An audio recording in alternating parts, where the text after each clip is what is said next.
Five, four, three, two, one, go. Bismillahirrahmanirrahim. Assalamualaikum warahmatullahi wabarakatuh. Bertemu kembali dengan Bapak di mata kuliah manajemen. Dan ini merupakan pertemuan ke-6 di mana pembahasan kita berkaitan dengan perencanaan.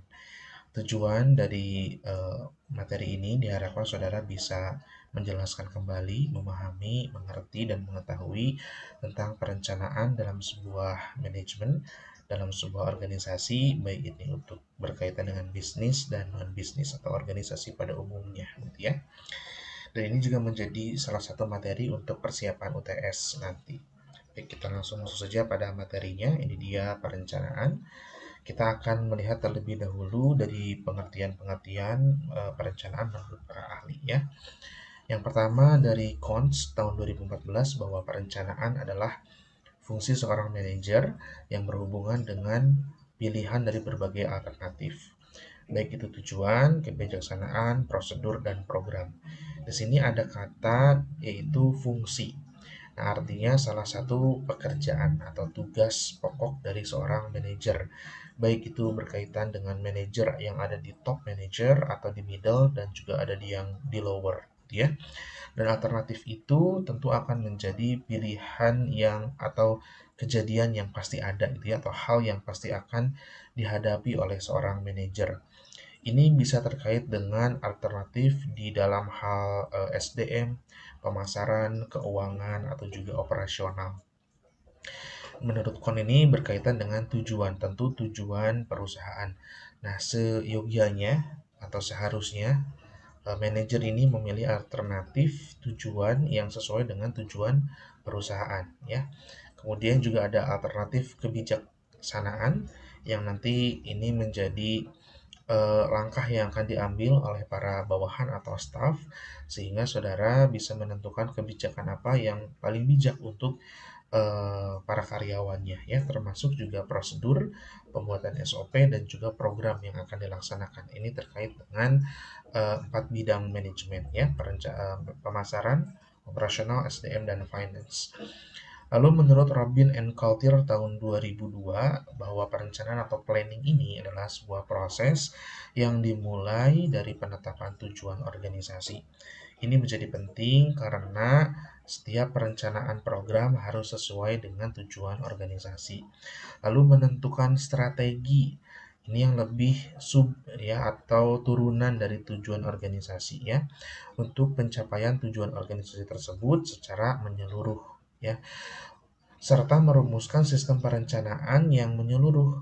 Di sini ada kata sistem perencanaan, artinya saudara juga sebagai manajer perlu memperhatikan 4 bidang dalam manajemen, ya, baik itu pemasaran, SDM, operasional, dan keuangan, di mana 4 bidang itu setiap bidang memiliki sistem dan tentu sistem itu harus dirumuskan untuk kembali tadi ya mencapai tujuan organisasi.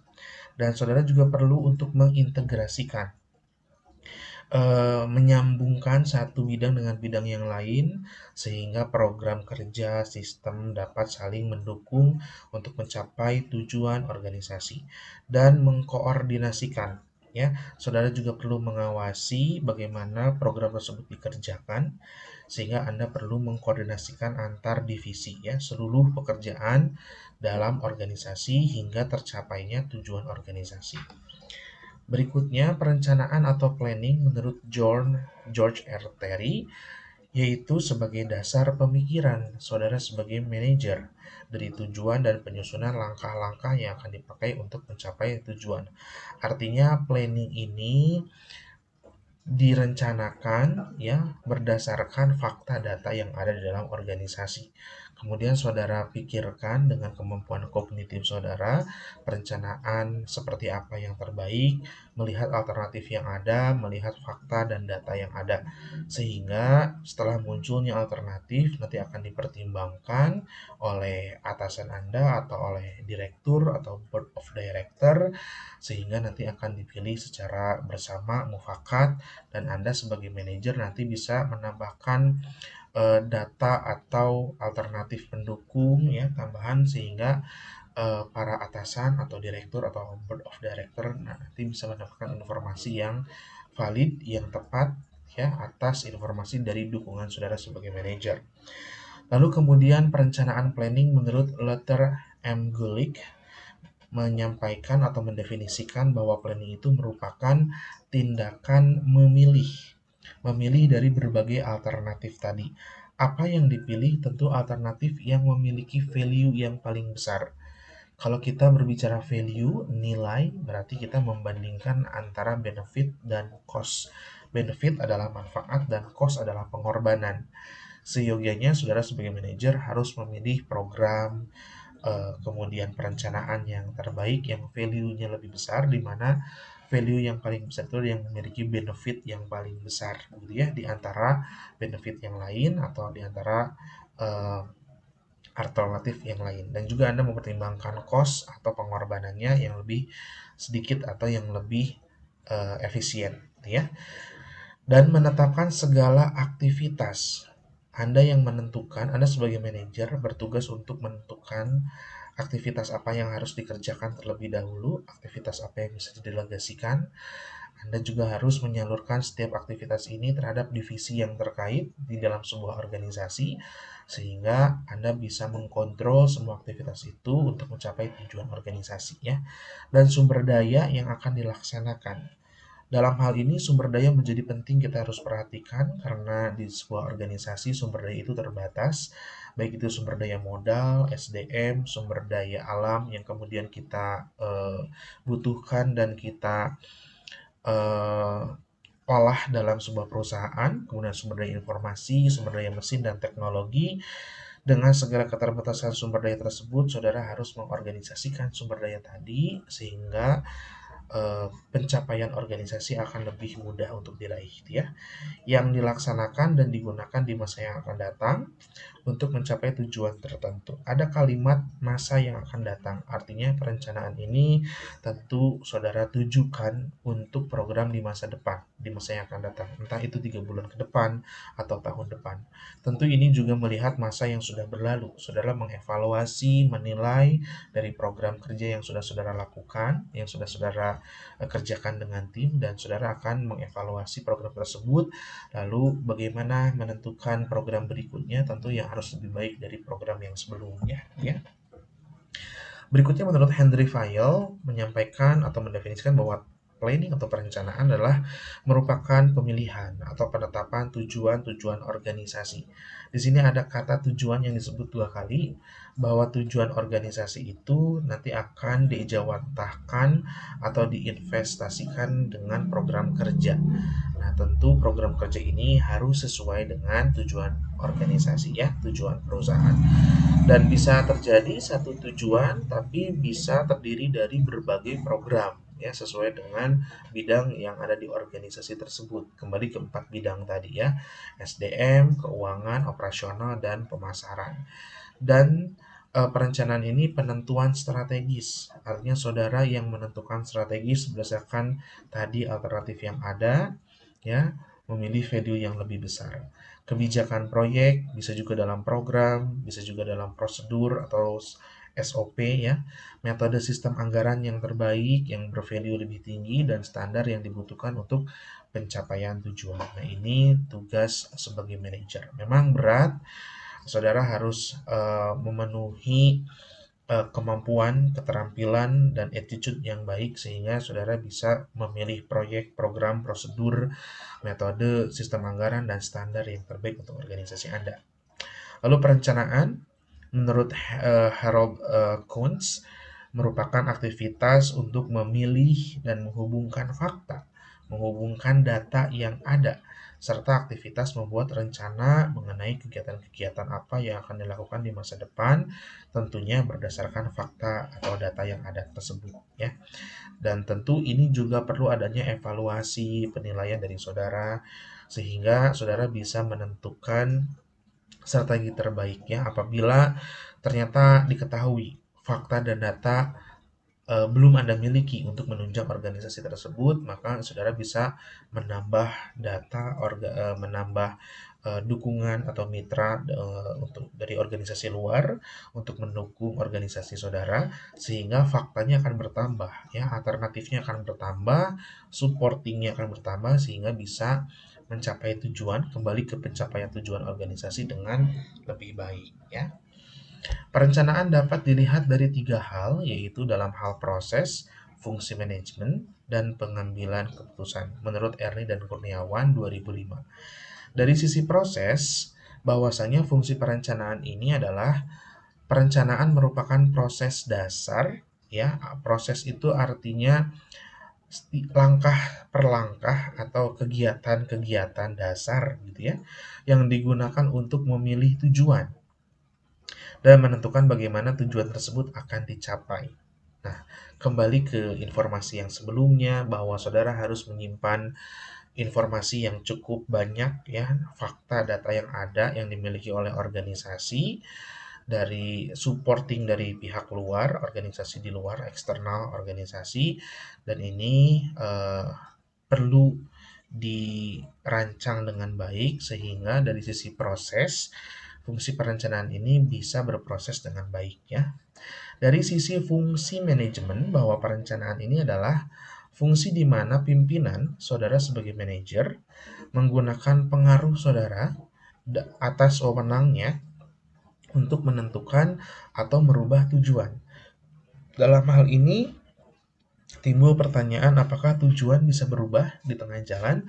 Tentu bisa. Setelah melalui evaluasi penilaian yang sudah saudara lakukan bersama tim, ketika ini pengorbanannya lebih besar sehingga value-nya lebih kecil, ini bisa saja tujuan dirubah ya, program, kebijakan, sistem ya, anggaran dirubah ya untuk tadi terwujudnya organisasi yang lebih baik ya, yang lebih cepat.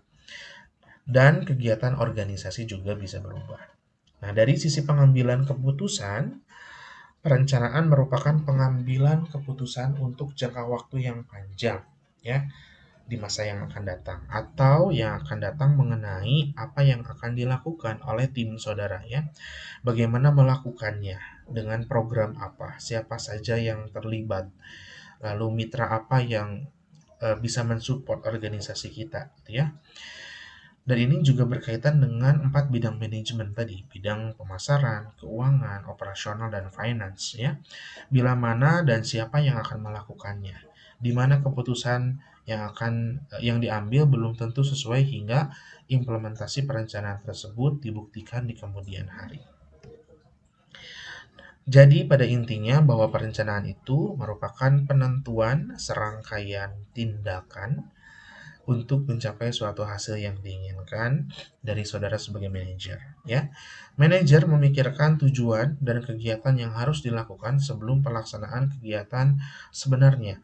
Dia harus bisa menggambarkan bagaimana keberhasilan yang akan diraih. Manajer juga harus punya insting bagaimana konsekuensi ketika program itu gagal. Nah, artinya sebagai manajer itu memang berat tugasnya, perlu memikirkan tujuan dan kegiatan tadi ya, sehingga memiliki gambaran berhasil atau gagalnya dari sebuah program tersebut. Tentu hal itu bisa diraih dengan pengalaman, jam terbang saudara bekerja atau mengerjakan proyek dalam sebuah organisasi, atau juga dari sisi pendidikan. Nah, dengan sekolah S1 manajemen ini saudara sedang belajar untuk menambah keterampilan saudara ya, menambah knowledge saudara untuk menjadi manajer yang baik di masa depan. Mengapa perencanaan itu penting? Yang pertama, bahwa perencanaan adalah proses menetapkan sasaran dan memilih cara untuk mencapai sasaran. Bagaimana mungkin sebuah organisasi tidak memiliki tujuan, tidak memiliki sasaran yang ingin dicapai? Tentu organisasi itu akan bergerak tidak terarah. Nah, saudara sebagai manajer, tugasnya sebagai pengarah organisasi tersebut dengan melaksanakan program-program yang dilaksanakan dengan sumber daya yang dimiliki ya. Penting alasan kedua karena manajer dapat mengorganisasikan orang dan sumber daya secara efektif ya, atau meminimalisasi pemborosan sumber daya. Ini yang perlu juga dilakukan. Berikutnya, sebuah organisasi tanpa rencana ya, manajer dan bawahan hanya mempunyai peluang yang kecil untuk mencapai sasaran. Anda seperti halnya bermain bola tanpa tujuan harus goalnya kemana, bola itu akan bergulir sesuai tendangan itu berlangsung gitu ya. Anda sebagai kapten dari sebuah tim tidak tahu harus menggolkan kemana. Hal ini perlu diminimalisasi ya dengan adanya ketidakpastian. Anda artinya perlu memastikan organisasi ini tujuannya apa, sesuai dengan tujuan diberdirikannya organisasi tersebut. Visi, misinya apa, programnya lalu dibuat, dan saudara sebagai manajer mengarahkan sumber daya yang segala apapun terbatas tadi menuju tujuan organisasi tersebut ya. Dan yang terakhir penting karena perencanaan sebagai penetapan standar kualitas yang ingin dicapai oleh perusahaan. Nah, ada istilahnya di sini adalah standar kompetensi kalau di bidang SDM. Dan ini juga dibantu oleh pemerintah ya. Pemerintah telah mengeluarkan peraturan untuk standar berbagai bidang dalam sebuah bisnis. Artinya contohnya misalkan di bidang keuangan, standar kualitas untuk account officer itu harus memiliki kemampuan accounting, misalkan marketing, lalu salah seorang teller juga harus memiliki standar finance, administratif yang baik, itu sudah ditentukan. Ya, Anda sebagai manajer tentu lebih menguatkan kembali standar itu sesuai dengan karakteristik perusahaan saudara. Ya, karena standar yang sudah dibuat oleh pemerintah yang skalanya nasional tersebut masih general ya, masih umum.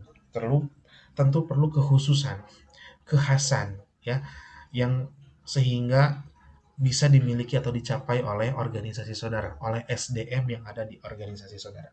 Berikutnya adalah syarat perencanaan. Ketika Anda menjadi supervisor, manager yang tingkat bawah, ya lower manager, ketika perencanaan saudara harus memperhatikan poin-poin di antara ini ya. Pertama adalah pemakaian kata-kata yang sederhana dan jelas. Penggunaan kata-kata ini menjadi penting karena yang namanya perencanaan pasti akan tersirat dan tersurat. Tertulis, ya, tersurat, Anda perlu menyampaikan kata-kata yang baik, yang sederhana, yang mudah dipahami oleh para audiens, baik bawahan atau atasan Anda.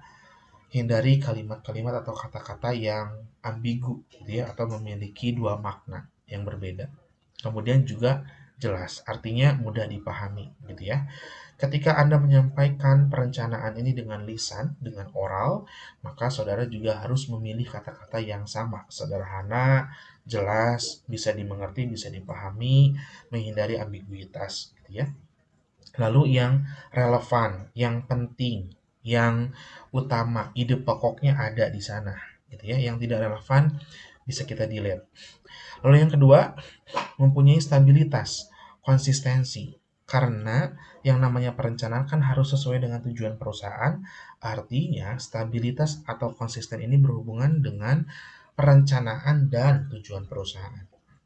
Kita tidak bisa sebagai manajer ya membuat rencana yang di luar tujuan organisasi.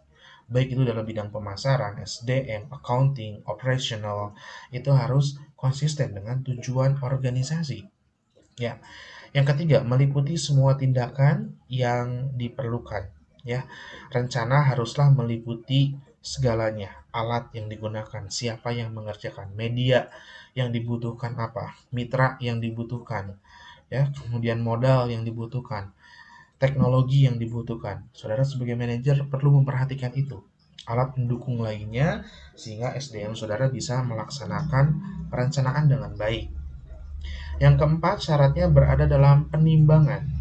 Saudara mempertimbangkan alternatif yang ada, tadi memilih value yang lebih besar dengan cara melihat benefit mana yang lebih tinggi, cost atau pengorbanan yang lebih rendah. Sehingga dengan pertimbangan tersebut, perencanaan A misalkan Anda pilih, itu adalah berarti perencanaan yang value-nya lebih tinggi. Ya. Fleksibilitas dapat menyesuaikan dengan keadaan yang berubah. Salah satu keberhasilan dalam sebuah bisnis adalah adaptif. Salah satu keberhasilan kesuksesan seorang profesional juga adaptif. Ya, adaptif artinya bisa menyesuaikan dengan keadaan yang serba tidak jelas dan serba bisa berubah kapan saja. Contoh pandemi, organisasi di bidang apapun berubah serba online. Unjani kuliah offline jadi online. Dagang tadinya offline jadi online. Kursus tadinya offline jadi online. Perusahaan jasa tadinya offline jadi online. Berbagai bidang sekarang beradaptasi dengan kondisi. Hal ini pun yang perlu saudara miliki sebagai manajer, adaptivitas dalam perencanaan tadi, sehingga kondisi apapun di pasar, kondisi apapun di internal organisasi, perencanaan ini bisa fleksibel. Dan tentu ini memerlukan role model atau contoh dari saudara sebagai manajer, karena ada ini adalah sebagai role model, sehingga akan menjadikan organisasi yang agile organization, yang lincah, yang bisa adaptif dengan situasi dan kondisi di pasar, di internal, ya eksternal, sehingga organisasi bisa kembali solid, ya SDM kembali solid, kemudian program bisa disesuaikan dengan kebutuhan pasar, dengan sumber daya yang ada, dan keberhasilan tujuan perusahaan akan lebih mudah untuk dicapai, gitu ya. Adapun berikutnya yakni berkaitan dengan faktor-faktor perencanaan. Yang pertama, kita perlu mempertimbangkan adalah sumber daya, baik itu alam, manusia, modal, teknologi, informasi, mesin, semuanya terbatas, tapi semuanya bisa dimanfaatkan oleh saudara sebagai manajer untuk membuat perencanaan yang baik. Artinya, setiap saudara membuat program juga perlu memperhatikan ini. Sumber daya alam apa yang Anda bisa masukkan ke dalam program itu? Sumber daya manusia yang mana? Seberapa banyak? Apa kualifikasinya? Kapan pelaksanaannya? Semua di program. Modalnya berapa banyak? Akan revenue dikembalikan atau profitnya berapa persen? Ya, teknologi yang digunakan sudah ada atau belum? Yang diperlukan apa? Sistemnya seperti apa? Dibutuhkan server atau tidak, berapa kekuatan server yang dibutuhkan, teknologi apa yang dibutuhkan, saudara juga perlu. Artinya sebagai manajer, betapa penting, betapa banyak pengetahuan yang perlu dimiliki, baik itu dalam bidang pemasaran, organisasi, teknologi, informasi, SDM, finance, ya, banyak. Itu semua perlu direncanakan, ya. Kemudian yang kedua, ideologi dan falsafah. Ini kembali lagi ke ideologi dan falsafah organisasi. Ya, saudara juga perlu memperhatikan value-value organisasi apa yang diemban oleh saudara sebagai manajer, maka itu tidak boleh dihilangkan atau dihiraukan. Saudara harus juga melihat ideologi organisasi, ideologi perusahaan, dan falsafahnya juga. Kemudian sasaran dan tujuan pembangunan. Kemudian juga ada dasar kebijakan. Saudara artinya perlu sesuai, ya, perlu satu arah, perlu kesamaan antara program yang dibuat Anda sebagai supervisor yang ada di lower manager dengan kebijakan yang diambil atau dipilih oleh pimpinan Anda di middle manager atau dan juga di top manager, ya. Berikutnya, data perlu Anda pertimbangkan, perlu Anda ambil, perlu Anda miliki. Karena Anda akan memilih berbagai alternatif. Anda perlu data, perlu fakta, dan juga Anda perlu metode untuk penilaian dengan berbagai alternatif perencanaan yang ada. Dan yang keenam adalah kondisi lingkungan, ekologi. Anda perlu memperhatikan mana dan pada saat apa kondisi lingkungan yang mendukung atau tidak, sosial, ya, sekitar, politik juga mendukung atau tidak, dan budaya organisasi. Itulah faktor-faktor perencanaan. Berikutnya adalah tujuan perencanaan. Menurut Albert Silalahi, a way to anticipate and offset change. Perencanaan adalah jalan atau cara untuk mengantisipasi dan merekam perubahan. Jadi perencanaan sangat wajar Anda punya berbagai perencanaan, plan A, plan B, sehingga adaptif tadi dapat dilakukan. Ketika situasi, kondisi lingkungan, ekonomi, politik, budaya ya berubah, lalu dari plan A Anda juga perlu berubah ke plan B, misal seperti itu. Lalu yang kedua, tujuan perencanaannya adalah perencanaan memberikan pengarahan atau direction.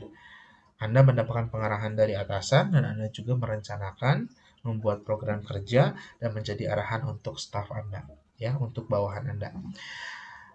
Pengarahan kepada siapa? Kepada administrator-administrator maupun non-administrator. Administrator berkaitan dengan yang administrasi, catat mencatat, surat menyurat, memo, ya, serba tertulis, SOP, ya. Dan non-administrator itu yang berkaitan di lapangan, ya, atau yang berkaitan dengan konsumen langsung. Biasanya itu juga walaupun marketing tapi ada administratornya, ya.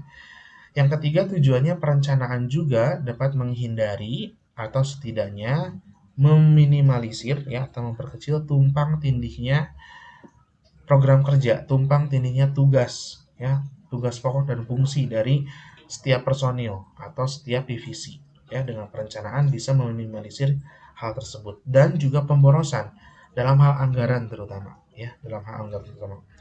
Was full atau juga dalam pelaksanaan aktivitas-aktivitas. Tentu Anda sebagai manajer perlu menilai, mengevaluasi, ya, menganalisis kegiatan mana, program kerja mana yang Anda perlu delay, Anda perlu delete, ya. Di-delay apabila situasi dan kondisinya belum mendukung, dan di-delete apabila pengorbanannya terlalu besar dan tidak ada benefit atau benefitnya minus bahkan, ya. Itu perlu aktivitas yang di-delete, ya. Lalu tujuan yang keempat adalah perencanaan menetapkan tujuan-tujuan dan standar-standar yang akan digunakan untuk memudahkan pengawasan Anda. Plan, do, check, action, controlling. Controlling ini yang perlu Anda perhatikan.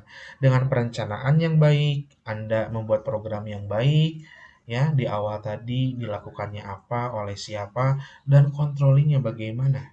Ya, tentu ini kembali pada KPI setiap personil. Apa itu KPI? KPI itu adalah Key Performance Indicator, ya, indikator atau satuan-satuan penilaian di dalam personil atau di dalam sebuah bidang organisasi yang kemudian Anda tetapkan sebagai tujuan organisasi tersebut atau Anda tetapkan sebagai tujuan personil tersebut, dan Anda akan nilai berdasarkan poin-poin itu. Contoh sebagai account officer di sebuah perbankan. 1. Kehadiran. 2. Jumlah tabungan yang bertambah, jumlah nasabah yang bertambah. Kehadiran harus baik, setiap minggu harus progres, tidak ada bolos, izin, alfa, atau mangkir, tidak ada kabar. Kemudian jumlah penabung juga harus lebih besar, ya, mencapaikan target. Targetnya Anda lakukan di awal bulan, lalu dilaksanakan dari awal sampai ke akhir bulan oleh staff account officer Anda, dan Anda kontrol di akhir bulan. Anda juga bisa kontrol sebetulnya di beberapa fase yang Anda tentukan, misalkan di minggu kedua atau minggu keempat, begitu ya.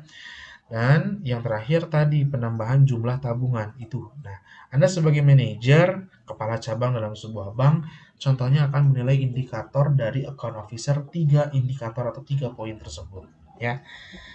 Berikutnya pertanyaan dasar mengenai perencanaan menurut George R. Terry, ya. Apa yang harus dikerjakan? Apa yang harus dikerjakan oleh tim Anda? Ini menjadi pertanyaan yang akan mempermudah saudara untuk membuat perencanaan, ya. Yang kedua, mengapa harus mengerjakan tersebut? Ini kembali lagi ke tujuan organisasinya. Sama atau tidak, sesuai atau tidak dengan tujuan organisasi. Yang ketiga, di manakah harus dilaksanakan program kerja tersebut? Karena ini berkaitan dengan anggaran, budget, ya. Semakin kita laksanakan di tempat yang value-nya besar, biasanya juga cost-nya lebih besar. Tapi nanti kita bisa pertimbangkan, ini benefit-nya besar atau tidak. Contoh, saudara bikin bisnis jual apartemen, Anda pertimbangkan jualnya di mana? Jualnya di mall atau jualnya di pasar? Nah, tentu ini berkaitan dengan segmenting, nanti akan belajar di semester 3, ya, di KBK Pemasaran.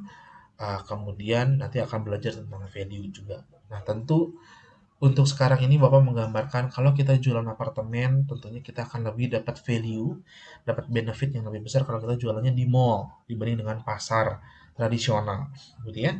Ini berkaitan dengan place, di mana harus dilaksanakan. Keempat, when, kapan dilaksanakan. Kita melihat situasi ekonomi, politik, ya, sosial, kemudian pasar sedang bagaimana, ya, ekonominya.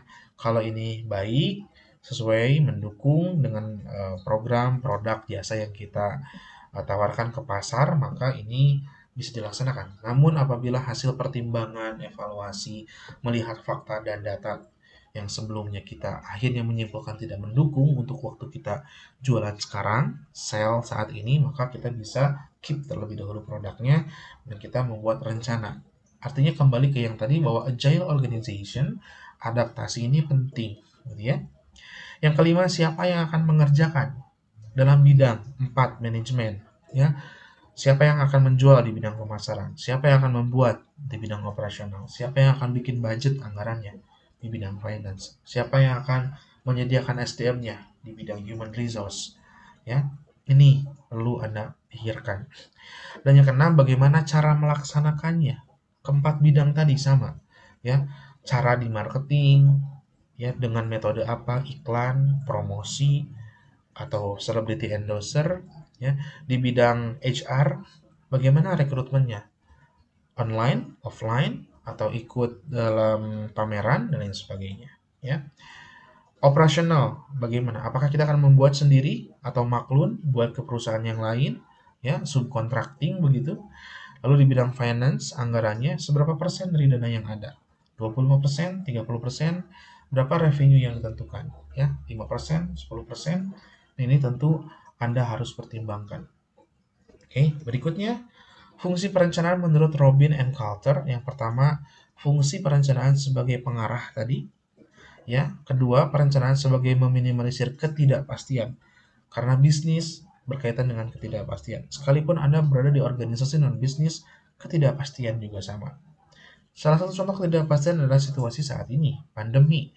Ketidakpastian. Awal 2020, siapa yang tahu, COVID menjadi pembatas segalanya untuk beraktivitas, untuk berbisnis, ya, baik produk atau jasa, sehingga banyak pabrik yang tutup, yang mengurangi karyawan, jasa yang tutup, yang mengurangi karyawan, dan kegiatan UMKM juga sama. Ketidakpastian, bisnis ketidakpastian, non-bisnis juga sama. Artinya, dengan perencanaan yang baik ini, Anda sudah meminimalisasi ketidakpastian. Lalu perencanaan sebagai meminimalisasi, ya, pemborosan sumber daya modal, sumber daya SDM, sumber daya alam, dan yang lainnya. Dan perencanaan fungsi yang terakhir adalah penetapan standar dalam pengawasan kualitas, QC, kita mengenal quality control. Adapun berikutnya tentang jenjang perencanaan, bahwa di dalam perencanaan itu ada perencanaan jenjang atas, ini dilakukan oleh top level, oleh top manager, ya, oleh top board of director biasanya. Dan yang kedua berkaitan dengan perencanaan ini jenjang menengah, ya, middle level, ada di middle manager. Berikutnya yang ketiga adalah perencanaan jenjang bawah atau ada di low level. Ini Anda sebagai supervisor, Anda sebagai low manager, ya. Berikutnya bentuk-bentuk perencanaan. Ini bisa diejawantahkan atau dimanifestasikan dalam hal visi, misi, tujuan, sasaran program, peraturan perusahaan yang dibuat, ya, yang isinya kebijakan-kebijakan, siapa saja yang terlibat, pasal apa yang ditentukan, ya, kebijakan yang dibuat oleh pemangku kepentingan perusahaan, prosedur yang dibuat oleh supervisor dan manajer-manajer lainnya, strategi, ya, program dan budget, ya. Visi ini berkaitan dengan tujuan perusahaan, hal yang ingin dicapai oleh perusahaan, goal, ya, dari sebuah organisasi. Misi berkaitan dengan cara, ya, grand, apa namanya, blueprint, ya, dari visi tersebut, ya, cara-cara yang bisa dilaksanakan untuk mencapai visi itu, mencapai goal itu namanya misi, ya. Tujuannya tentu ini berkaitan dengan visi juga, sama apa yang ingin diraih oleh perusahaan, ya. Sasaran lebih mengerucut, lebih menjadi turunan dari tujuan tadi, ya. Program kerja diejawantahkannya atau dimanifestasikan dengan program kerja, sasaran-sasaran. Dan sasaran-sasaran ini dibagi-bagi menjadi 4 bidang manajemen tadi: pemasaran, SDM, Finance, dan Operational. Sasaran 4 bidang tersebut memiliki sasaran masing-masing. Di pemasaran, segmen mana yang akan diambil? Contoh, SDM dengan kualifikasi seperti apa? Berapa banyak? Ya, kapan dibutuhkan SDM tersebut? Ya. Kemudian juga finance, berapa modal yang dibutuhkan? Berapa yang akan dikucurkan dananya untuk program tersebut? Berapa revenue yang ditentukan? Profitabilitas. Operational, kapan produksinya? Berapa banyak produksi? Kualitas seperti apa yang dibutuhkan? Ya, sasaran. Oke. Peraturan, ini satu dibuat untuk semuanya, ya, untuk satu organisasi tersebut. Peraturan yang mengatur perusahaan berkinerja, ya, karyawan berkinerja, aturan gaji, aturan cuti, aturan berseragam, aturan pemberian surat peringatan, aturan do and don'ts, hal yang boleh dilakukan oleh karyawan, hal yang tidak boleh dilakukan oleh karyawan, do and don'ts. Kebijakan hal-hal yang bermuatan positif yang diambil oleh top manager, middle manager, ya, direktur untuk mendukung program tadi. Kemudian prosedur, ya, prosedur. Ini turunan dari peraturan. Setiap bidang manajemen, finance, dan lain-lain tadi memiliki prosedur masing-masing. Prosedur ini ditujukan ketika perusahaan mengharapkan sistem manual yang baik. Ya, sistem itu ada sistem manual, ada sistem automatically. Sistem manual artinya diejawantahkan dalam prosedur tadi. Contoh di dalam account officer, Anda menjadi sebuah karyawan sebuah bank. Prosedur untuk karyawan atau nasabah baru, Anda harus siapkan formnya, Anda bantu isi formnya. Anda juga perlu mendapatkan legalitas pribadi dari nasabah baru tersebut seperti KTP misalkan. Lalu Anda setelah diisi diisi juga oleh nasabah, ditandatangan oleh nasabah, difotokopi KTP-nya, diserahkan kepada teller, kita menerima buku dan ATM-nya, kita berikan. Misalkan itu nasabah yang kita layani dengan home care gitu ya. Kita datang ke rumahnya. Itu prosedur. Di operasional juga sama. Membuat sebuah produk harus mulai dari langkah A, lalu ke B, ke C, dan seterusnya. SDM. Tidak langsung bawa karyawan itu dari open recruitment ke training and development. Tapi di recruitment, selection dulu, di orientation, baru di placement. Ya, prosedurnya. Finance juga sama. Ya, seorang accounting akan mengeluarkan kas, misalkan melalui cek harus seperti apa, ya, ditulis dulu ceknya, meminta izin kepada pemegang kuasa cek tersebut, diisikan, dicap, lalu ke bank, Anda konfirmasi, dicairkan, dibuatkan memonya, dibuatkan serah terima uangnya, dicatat, seperti itu, ya. Setiap bidang manajemen memiliki prosedur. Lalu yang kedelapan, strategi. Strategi keempat bidang manajemen tadi. Strategi untuk mencapai visi misi tadi. Tujuan sasarannya harus searah. Ya, strategi.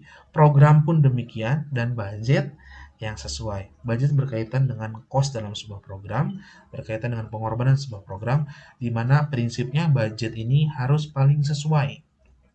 Ya, paling sesuai dan kita mendapatkan profit yang tinggi gitu ya, mendapatkan benefit yang tinggi sehingga value program itu, value strategi tadi ya lebih baik gitu ya, karena akan memiliki value yang lebih tinggi.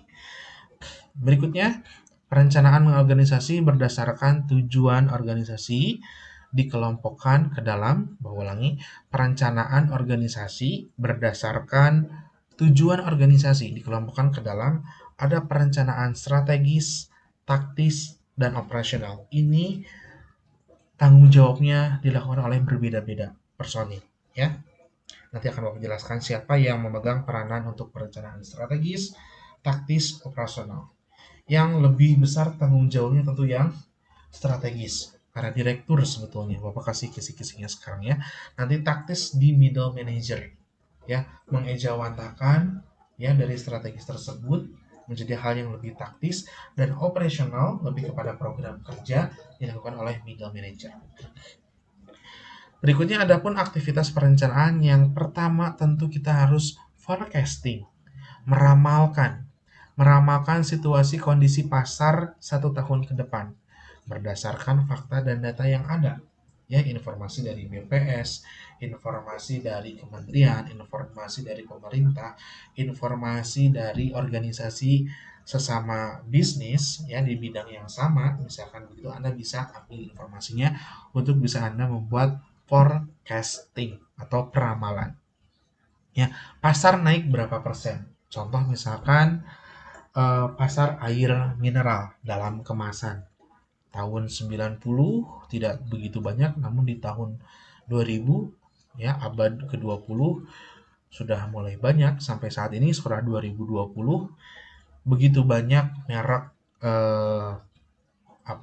air mineral dalam kemasan, karena pasarnya berubah, pasarnya melebar, pasarnya meningkat, sehingga banyak perusahaan yang bergerak di bidang itu, ya. Kemudian smartphone, ya, semakin banyak merek di pasar itu. Artinya forecasting, meramalkan, satunya adalah contoh pasar. SDM juga sama, di bidang forecasting perlu. Bagaimana talent yang ada saat ini? Bagaimana fresh graduate memiliki talent yang sesuai dengan klasifikasi perusahaan atau tidak? Ketika tidak memiliki, maka harus agile organization kita, ya, organisasi yang lincah. Artinya bagaimana strateginya? Alternatifnya bagaimana ini? Apakah dengan rekrutmen internal? Rekrutmen internal itu merekrut dari organisasi yang ada, dari karyawan yang ada. Jadi tidak open rekrutmen dari luar, gitu ya.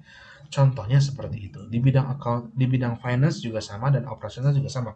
Forecasting, bahan baku sekarang yang paling mahal minyak, ya. Lalu bahan sembako lainnya. Saudara, kalau bisnis di bidang makanan, minyak sebagai bahan pokok utama, bahan pendukung atau bahan baku untuk membuat produk saudara, yaitu akan menjadi hal yang perlu diramalkan, bagaimana harga minyak ke depan, gitu ya. Lalu yang kedua, menetapkan tujuan aktivitasnya.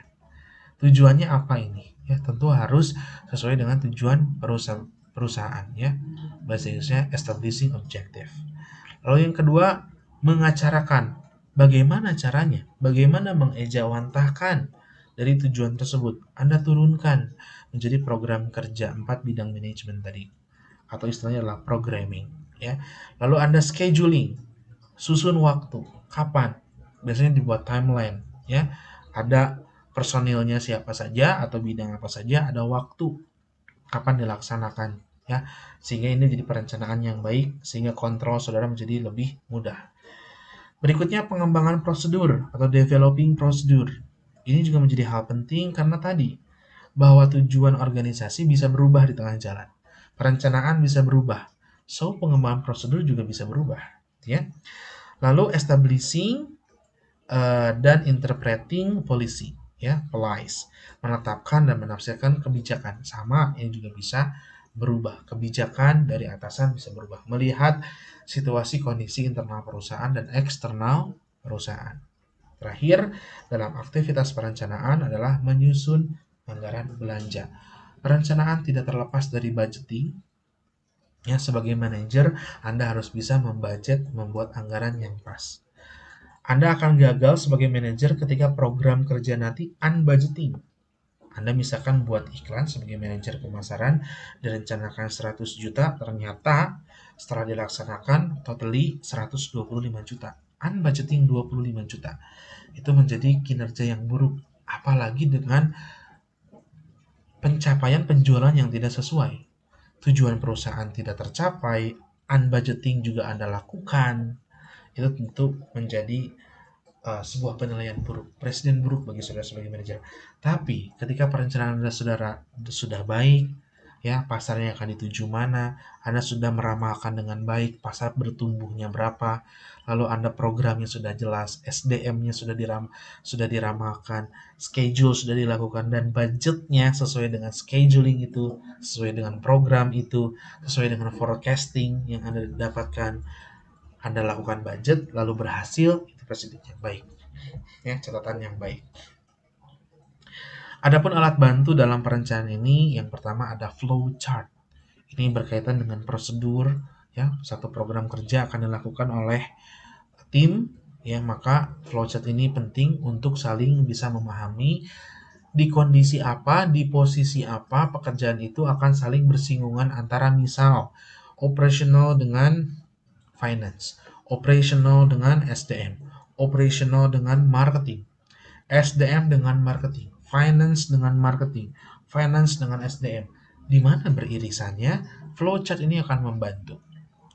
Atau Gantt chart, ya.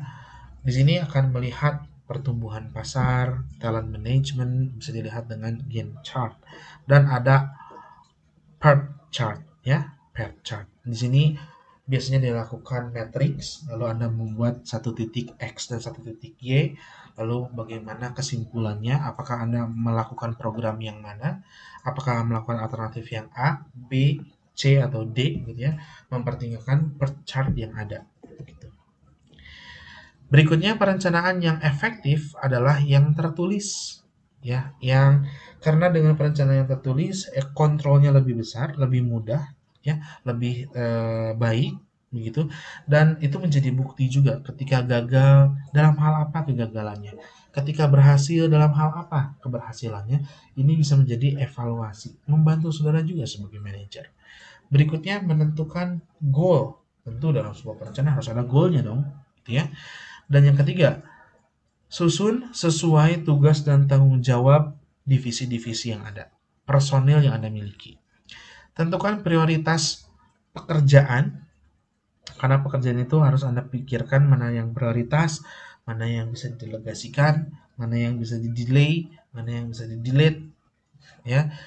Kerjakanlah yang prioritas, yang memiliki dampak terbesar ke tujuan program, karena akan berdampak ke tujuan organisasi.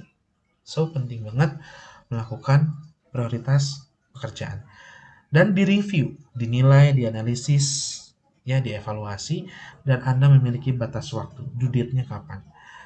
Artinya, saudara telah menentukan budgetnya, timeline-nya, SDM-nya, programnya apa, saudara sudah memiliki batas waktu, saudara mengevaluasi dari hal waktu dan dalam hal kualitas pencapaian setiap divisi atau setiap operasional tadi, ya. Jadi sangat penting ini, yang efektif, yang tertulis, ada goalnya, tugas dan tanggung jawab yang sesuai, prioritasnya sudah ditentukan, Anda sudah lakukan review, dan ada batas waktunya. Adapun langkah-langkah penting dalam perencanaan, yang pertama adalah menjelaskan permasalahan. Ya, sekali lagi, langkah-langkah penting dalam perencanaan, yang pertama menjelaskan permasalahan. Karena dari permasalahan ini akan muncul program untuk menyelesaikan masalah tersebut. Kedua, usaha memperoleh informasi terandal tentang aktivitas yang direncanakan. Aku ulangi, usaha, ya, atau kegiatan memperoleh informasi atau fakta data tadi yang paling handal, yang paling mutakhir tentang aktivitas yang akan direncanakan. Artinya validitas informasi ini penting, ya. Yang ketiga, analisis dan klasifikasi. Nilai dan Anda kelompokkan informasi yang ada, ya. Dalam hal bidang manajemen apa saja itu dikelompokkannya, ya. Apakah informasi ini untuk pemasaran, apakah informasi ini untuk SDM, untuk finance, atau untuk operasional. Keempat, menentukan dasar perencanaan dan batasannya. Kelima, menentukan rencana berganti alternatif tadi, ya, atau cadangan, plan A, plan B, plan C, memilih rencana yang diusulkan sesuai dengan pertimbangan para pimpinan, dan juga membuat urutan kronologi mengenai rencana yang diusulkan, path analysis tadi, ya, dan mengadakan pengendalian, pengawasan, controlling terhadap rencana yang diusulkan. Banyak orang yang jago di planning, banyak jago yang di actuating, tapi nggak jago di controlling. Semoga anak-anak Bapak ini di manajemen K bisa menjadi orang manajer yang controllingnya nggak lupa. Ya. Berikutnya positif dan negatif perencanaan. Sisi positif perencanaan membantu kita sebagai manajer melihat masa depan karena kita sudah memforecast di awal, ya, di luar saat ini. Lalu yang kedua, mengkoordinasikan yang semakin baik antar bidang manajemen, dan yang ketiga, menekankan pada tujuan organisasi. Ketika kita ada program yang sedikit belok dari tujuan organisasi, kita lihat kembali ke planning, lalu kita sadarkan diri kita bahwa itu melenceng dari planning, maka kita kembali lagi adaptasi, laksanakan alternatif atau plan yang lain untuk kembali ke tujuan organisasi. Manajer harus menjaga keseimbangan antara fungsi perencanaan dan fungsi lainnya agar tujuan organisasi dapat dicapai. Dari sisi negatif perencanaan, yang pertama, jika perencanaan tidak dilaksanakan dengan baik, ya, waktu dan tenaga manajer yang cukup berharga akan terbuang percuma. Anda sebagai manajer akan banyak melakukan pekerjaan teknis dibanding yang strategis. Anda tidak melakukan plan, actuating, leading, controlling. Anda melakukan teknis karena tadi tidak melakukan planning, ya. Kalau sudah melakukan planning, saudara bisa menyampaikan ke atasan bahwa planningnya ini, programnya ini, saya butuh SDM sekian banyak untuk melaksanakan ini. Karena saya melakukan plan, do, check, action. Plan, do, POLC gitu ya. Plan, planning, organizing, leading, actuating, controlling gitu. Ya. 2. Penekanan yang terlalu berlebihan pada fungsi perencanaan juga tidak menguntungkan sebetulnya karena fungsi manajerial yang lain akan terabaikan. Sehingga keseimbangan ya dalam perencanaan ini Anda penting mempertimbangkan dalam bidang manajemen, dalam bidang marketing, SDM, operational, dan finance. Anda perlu mempertimbangkan yang seimbang di antara bidang manajemen tadi. Adapun hambatan dan pemecahan hambatan dalam perencanaan, yang pertama tujuan yang tidak tepat, yang tidak clear, ya, tidak jelas. Anda tidak bisa mendefinisikan tujuan organisasi sehingga Anda tidak bisa mendefinisikan menjadi tujuan program Anda. Itu. Bagaimana solusinya? Anda minta perjelas ke atasan Anda, ya. Balas jasa yang tidak tepat, yang tidak seimbang sehingga Anda dinilai atau bawahan Anda menilai balas jasanya terlalu kecil sehingga demotivasi.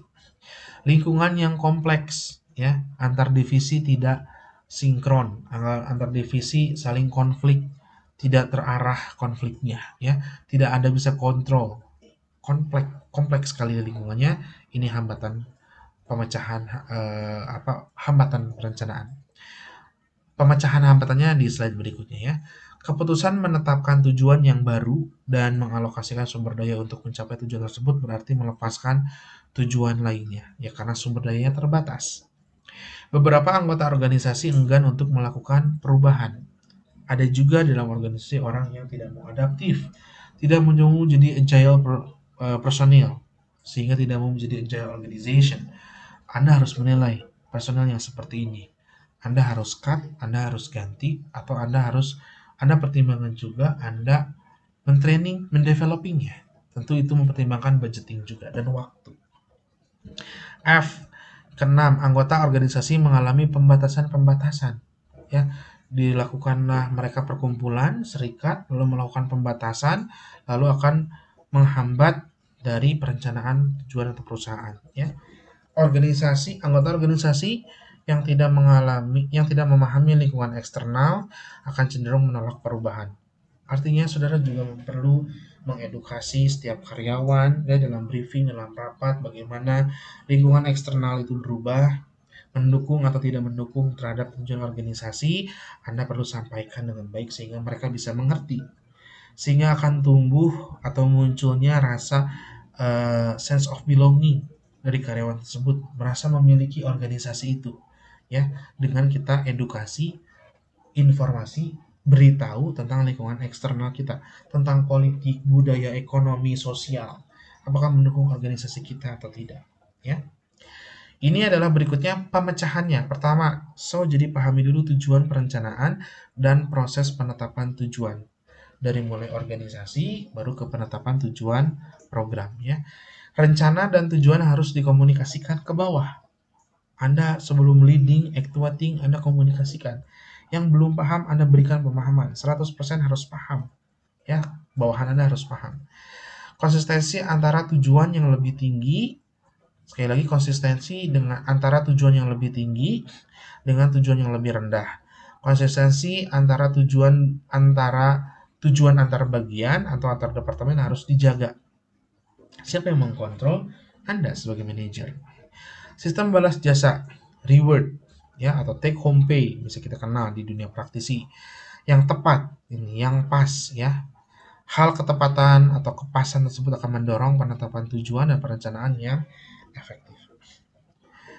Berikutnya Bapak kenalkan soal MBO, itu adalah Management by Objective. Ini adalah suatu teknik manajemen yang sering digunakan untuk mengembangkan dan menghasilkan rencana yang taktis, ya, dilakukan oleh middle manager biasanya. Penetapan tujuan secara partisipatif atau bersama-sama dalam sebuah organisasi antar personil tadi yang dipopulerkan oleh Peter Drucker dalam bukunya The Practice of Management tahun 1954. MBO adalah metode formal atau semi formal yang dimulai dari penetapan tujuan organisasi, pelaksanaan program, dan kemudian diteruskan menjadi evaluasi yang dilakukan oleh sebagai manajer. Dan kunci dalam metode MBO ini adalah partisipasi dan komunikasi dalam penetapan tujuan dan perencanaan. Sehingga Anda kiranya penting untuk mendapatkan informasi dari bawahan Anda terkait fakta data yang ada sehingga perencanaan itu best practice, ya. Apa yang terjadi di lapangan. Oke. MBO merupakan sehingga objektif tadi ya, makanya disebutnya management by objective. Participate and communication. Ya. MBO merupakan teknik manajemen yang mengintegrasikan perencanaan dan pengendalian. Sekali lagi, mengintegrasikan perencanaan by objektif tadi, ya, dari bawahan saudara penting untuk mengetahui dan controlling dari saudara. Karena bisa jadi objektifnya hilang atau kurang. Anda akan menilai sehingga perlu Anda jadi agile organization, perlu adaptif, plan B yang dikeluarkan, ya. Perencanaan yang baik mendukung pengendalian dan sebaliknya.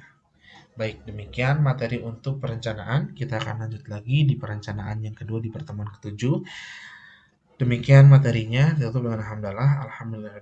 Semoga menjadi keberkahan ilmunya, bisa difahami walaupun singkat, tapi betul-betul bisa dipelajari, bisa dipahami sehingga Anda lebih mengetahui perencanaan dalam bidang manajemen dalam hal bisnis atau non bisnis. Terima kasih. Wassalamualaikum warahmatullahi wabarakatuh.